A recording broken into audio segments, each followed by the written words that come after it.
the street, not middle-class people, middle-class thinkers, like a middle-class golfer or a middle-class tennis player, middle-class thinkers, okay? Most of them compare themselves, now watch this, most of them compare themselves in terms of how good they are at what they do for a living to the average person.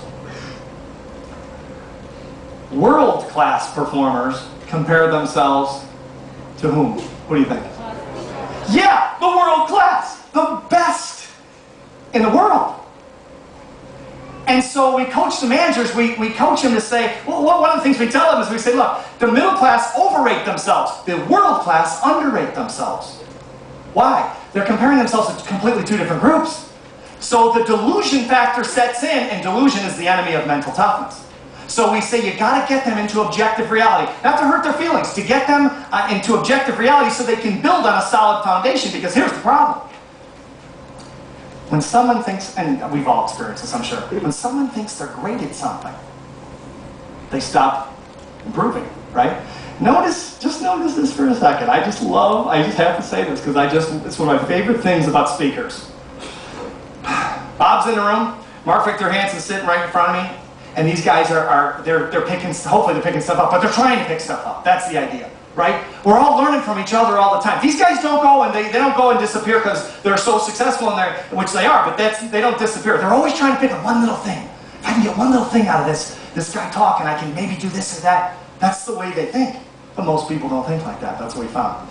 So we say to the managers, you got to get them to objective reality. Get them to compare themselves to the best in the world. And that's just as a side note, I would recommend that real highly to you, because it's worked pretty well over the years with people. So I say to them, let me give you an example. The magic words. Let me give you an example. Oh, works really well.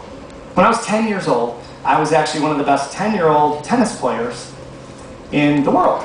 So if you would have come up to me on the street back then and said, are you a great tennis player? I might have said yes. Why? Same reason. Middle class thinking. I'm comparing myself to the average tennis player, the 20 million people that play tennis. So here's what happened. I got a call from my coach one day. I was about 15 years old, living in Chicago. He says, Steve, I got to ask you a question. He said, who's the greatest tennis player in the world? I said, that's a no-brainer, coach. That one's easy. Oh, Bjorn Borg. Yeah. He's the greatest tennis player in the world. He's the greatest tennis player who ever lived, Bjorn Borg. Coach says, yeah. That's what I thought you'd say. How would you like to play against him in a half an hour? I said, what? He said, yeah. He's supposed to play against Rod Laver from Australia. Right? The Australians there? Yeah, New Zealand. Rod Laver, one of the greatest of all time. He's supposed to play against Rod Laver. But Laver's stuck in the Denver airport. And the committee voted on you. If you can be in downtown Chicago in a half an hour, you can play Bjorn Borg, the greatest of all time, on national television in an exhibition. Oh yeah. So there I am. Mr. Mental Toughness just right out the door. I'm standing in the locker room by myself, waiting for Bjorn Borg to come in. And I'm like shaking just a little bit. So the shaking going on. And there's 400 members of the press out on the court, just waiting. Borg's late coming in from O'Hare, probably flying out of that United terminal, you know. But he comes in and we talk. Really nice guy, real humble guy. Oh, I'm sorry, I'm late for sure. I'm sorry, you know, no problem. You know, Bjorn, hey, no problem. And you want to cancel the match? I'm thinking, I don't need to play. Let's give it a coach, you know. They didn't let me do that. So we walk on the court, and in exhibitions like that, I've done a lot of them. You just start warming up, and then the chair umpire introduces you to the press and to the television audience, of course. And so Borg and I walk on the court. Can we start warming up? And the chair umpire says, ladies and gentlemen, welcome to this exhibition. On my left, he's won 57 junior titles.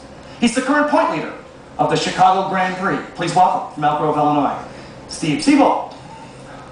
On my right, he's won 5 Wimbledons in a row. He's won 6 French Opens.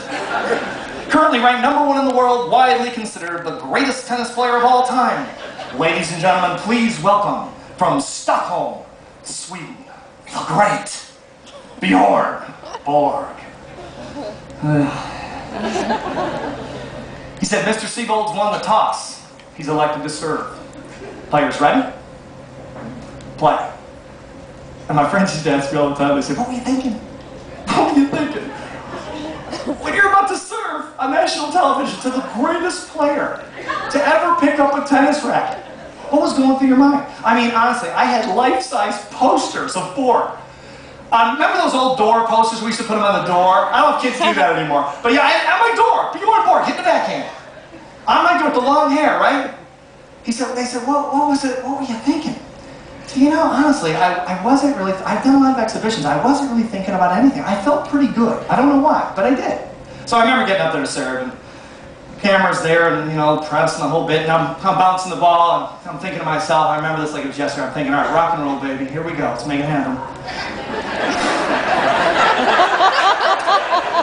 And I lined up, and I looked at the chair umpire, and he gave me the nod, and I felt great. Until I looked at him.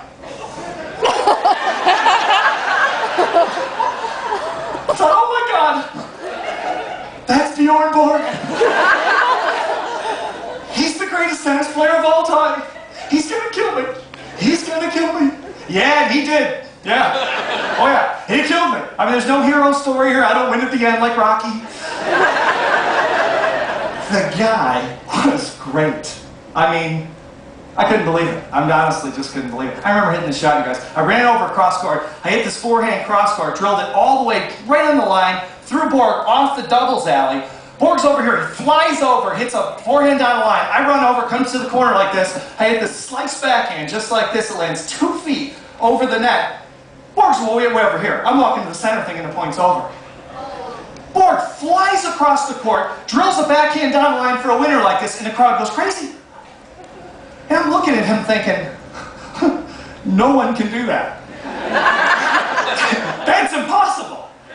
The guy was great. So my coach calls me the next day. He says, Steve, what did you learn? And I said, well, I got to tell you, Coach, I used to think I was a tennis player. But after seeing Borg, clearly we're playing a different game.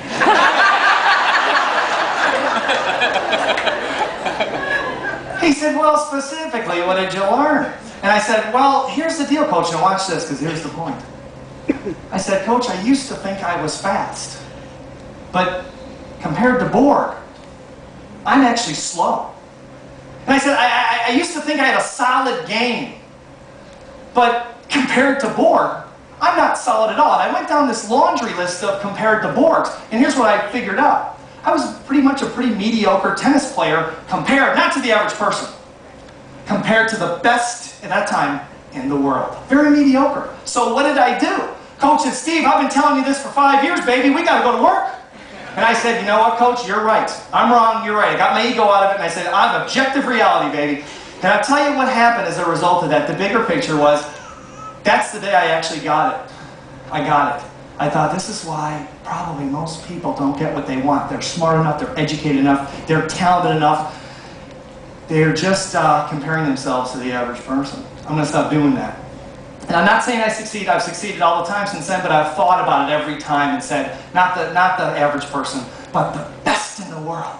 You know, you see these brilliant platform presenters, and you go, geez, how do I, you know, I was thinking about it when I was over watching Mark and Bob, how do I compare to them? I'm thinking, I didn't do so good either in my evaluation, let me tell you. But the best, that's what I want to compare myself to, the best, and that's the suggestion. Okay, now I'm stopping the vignette, stopping that piece. Brushes with greatness. You see the excitement because of the famous person